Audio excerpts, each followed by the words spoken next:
Right, hello everyone.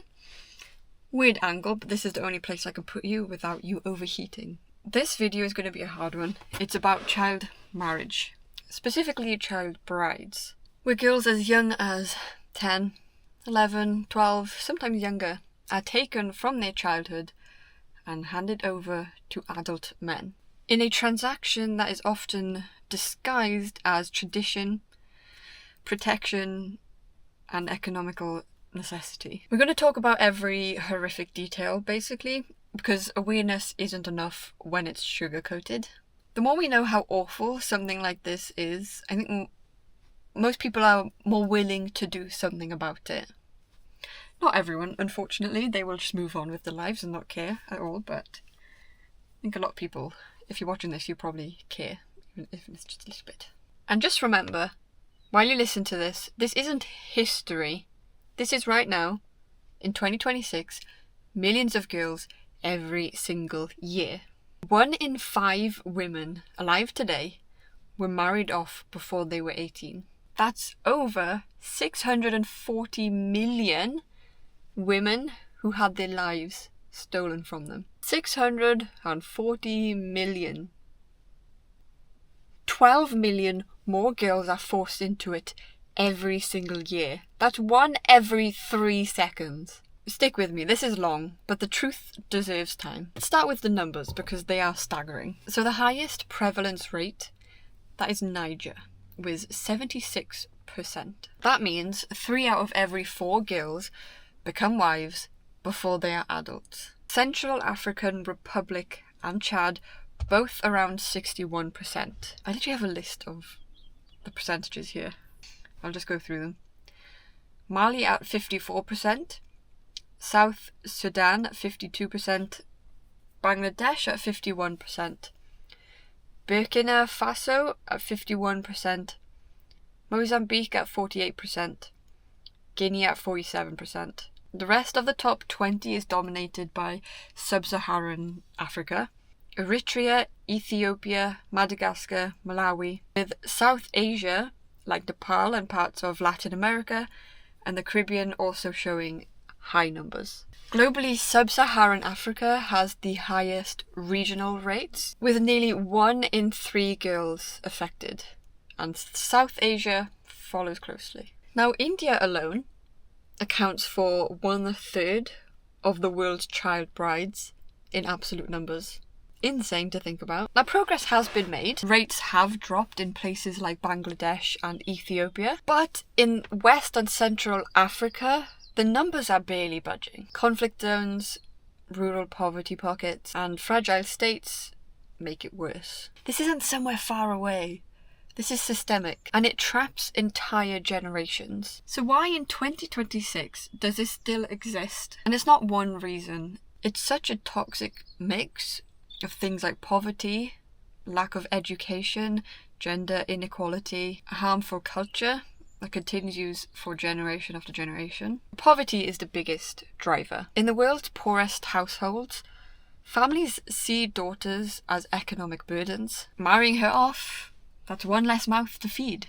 And in some regions, it brings in dowry or bride price. So in many African communities, the groom's family will pay cattle, land, or just cash to the bride's family. And sometimes the younger the girl, the higher the price. And some parents see it as survival.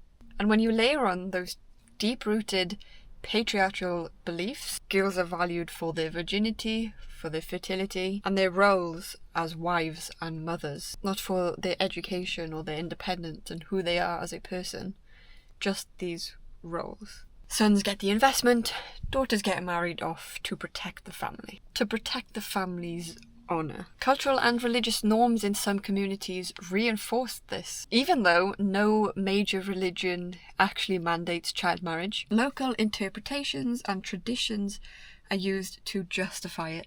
Conflict and displacement make it even worse. In refugee camps, parents marry off their daughters in hope that will protect them from rape or trafficking. Lack of education fuels the cycle.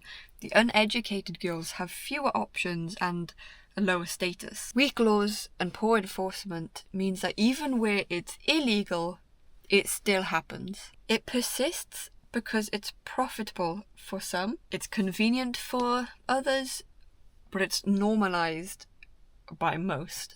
But normalization doesn't make it right. So here's how it goes. It's never a love story.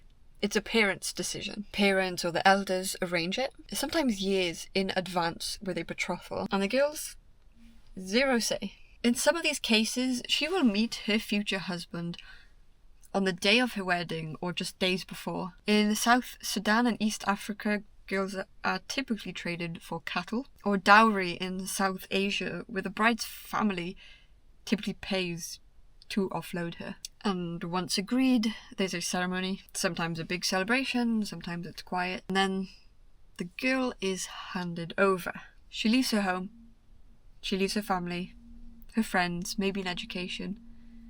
She goes live with her husband and maybe his family. The girl is then expected to start cooking, cleaning, serving, and to start having sex and babies with their new husbands. Consent? Irrelevant. She's a child. Child marriage does affect boys too. About 1 in 6 child marriages globally are boys, but girls do make up the overwhelming majority. Why? Because it's rooted in gender inequality. These girls are seen as temporary members of their birth family. They're destined for someone else's household. Boys are future providers, so education and freedom matters more. The data shows that the girls are married far younger and to much older men. The power imbalance is massive. The boys who are married early are often much closer in age to their partners, and they also get to keep their autonomy. For girls, it's a one-way ticket to a lost childhood. No education and a lifelong subordination. The age gaps is one of the most disturbing bits. Child brides are routinely placed with men who are 10, 15, 20 plus years older than them. Countries like Mauritania and Nigeria, more than half of the adolescent girls are married off to a man 10 plus years older than her. In some documented cases, girls as young as 12 are married off to men in their 30s and 40s. On purpose, by the way. Older men have that economic power, social status, and the physical strength to dominate. The girl is expected to obey without question. That power imbalance is built from day one. Now this is where it gets brutal, and we're not sugarcoating it. Once the wedding ends, the girl's nightmare truly begins. First, if she was in school, her education is now over. No more education, no more freedom. She is now property of her husband's family. Her days are endless domestic labour, fetching water, cooking, cleaning, caring for her in-laws. And then comes the sex, rape. She's expected immediately to start being raped by her husband. Before her body is even physically ready. Many, I'd imagine all, are probably raped on their wedding night. Marital rape isn't even considered a crime in many of these places. She has no right to say no. Pregnancy follows fast. Complications from pregnancy and birth is one of the leading causes of death for girls aged 15 to 19 worldwide. Girls under 15 are 5 times more likely to die in childbirth than women in their 20s. Their bodies are too small. Narrow pelvises lead to obstructed labour. A common horror is obstetric fistula, which is a tear between the birth canal and bladder or rectum caused by prolonged labour, which means the girl leaks urine and feces uncontrollably for the rest of her life. Husbands and families will then often abandon or ostracize these girls from stigma and smell. She's now, after being a child bride, is now this social outcast, living in shame and isolation because of the abuse she has endured. Now, if the girl survives childbirth, the baby often doesn't. Stillbirths and neonatal deaths, the rates are sky high. Those who live often face higher rates of malnutrition, stunting, and repeating the cycle. As you can imagine, domestic violence is rampant. Child brides 50% more likely to experience intimate partner violence, beatings, emotional abuse, sexual coercion, and they can't leave. They have no money, they have no social support system, they have no legal rights in practice. And so many suffer in silence, trapped. As you can imagine, mentally, this destroys them. Depression, PTSD, anxiety, suicidal thoughts, these are all documented at a much higher rate. They lose their autonomy, their identity, and their hope. Some turn to substance abuse or self-harm just to cope, and long-term is generational poverty. Obviously, their own daughters are more likely to be married off early, just continuing these generational curses. There's also a lot of health problems, as you can imagine. There's a higher risk of HIV and STDs because they can't negotiate safe sex with their much older and experienced husband. There's also malnutrition from a poor status in the family, chronic pain, infertility in some fistula cases. This is a systemic torture of children.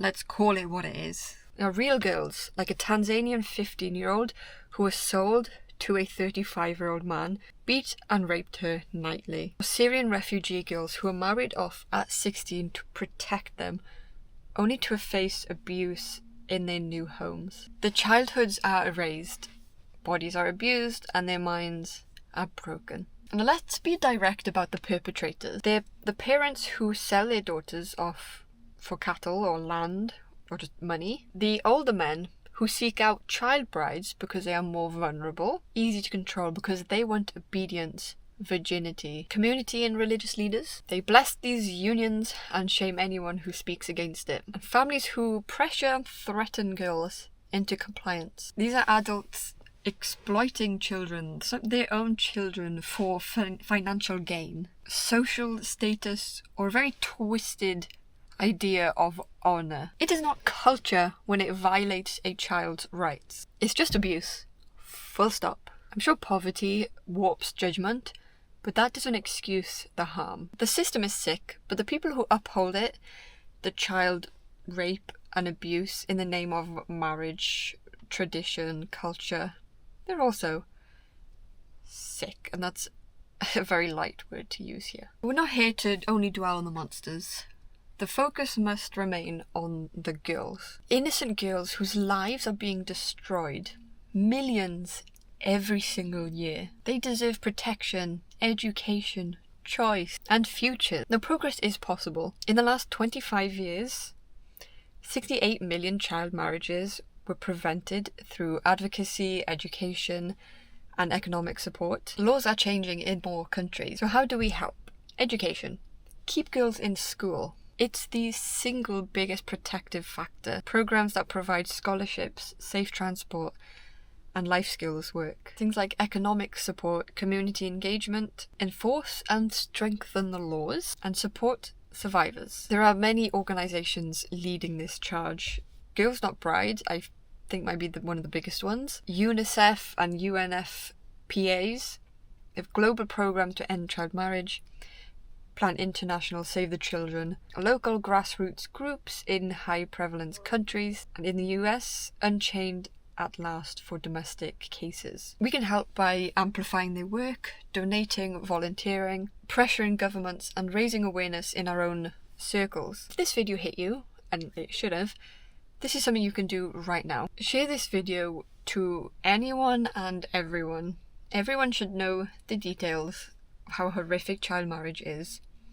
So you can share this video or any of these websites, charities that talk endlessly about child marriage. If you can, donate. Girls Not Bride, UNICEF, they all do incredible work and rely on donations a lot of the time. And remember that even if it's just £1, goes to a real cause. But just supporting girls in education is such a small but simple thing to do. Child marriage isn't inevitable. It's a choice that these societies make, and we can choose to end it. Every girl forced into this deserves a childhood, an education, a chance to say no, and the right to say no to a life that wasn't hers to begin with. We owe it to them to keep talking, to keep fighting, to keep supporting the change. The children being married off today can still be saved if we act. Like, come on, we've got to do better than this.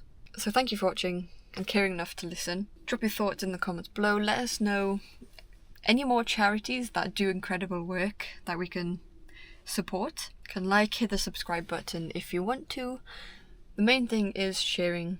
Share this video to anyone and everyone. Get the information out there. Stay informed, stay compassionate. Let's keep pushing for a world where no child is ever a bride again. This was a heavy one, but a very important one at that. And I will see you in the next one. Ta-da!